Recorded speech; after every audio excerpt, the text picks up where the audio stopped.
I'm going to walk through an example of determining the empirical formula based upon the percent composition of a compound provided for you. So in this situation, we find that we have this compound that has a composition made up of 52.0% zinc, 9.60% carbon, and 38.4% oxygen. I'm asking you to determine the empirical formula.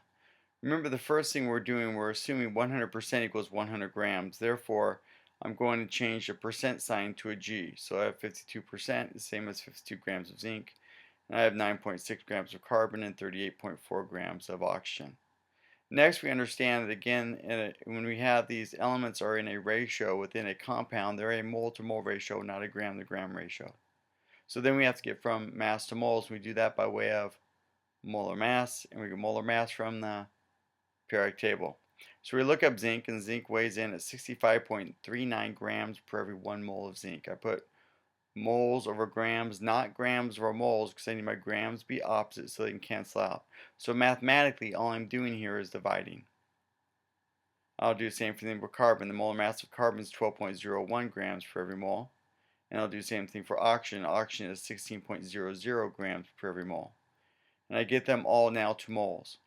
Now I'm set up to set up my mole to mole ratio. To acquire my mole to mole ratio, mathematically I divide once again.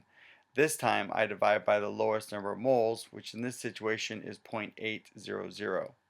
So I do that for my zinc, and I get 1. Do that for my carbon, and I get 1. Do that for oxygen, and I get 3. All these numbers fall perfectly on a whole number. So the ratio of my compound is I have 1 zinc, 1 carbon, and 3 oxygens.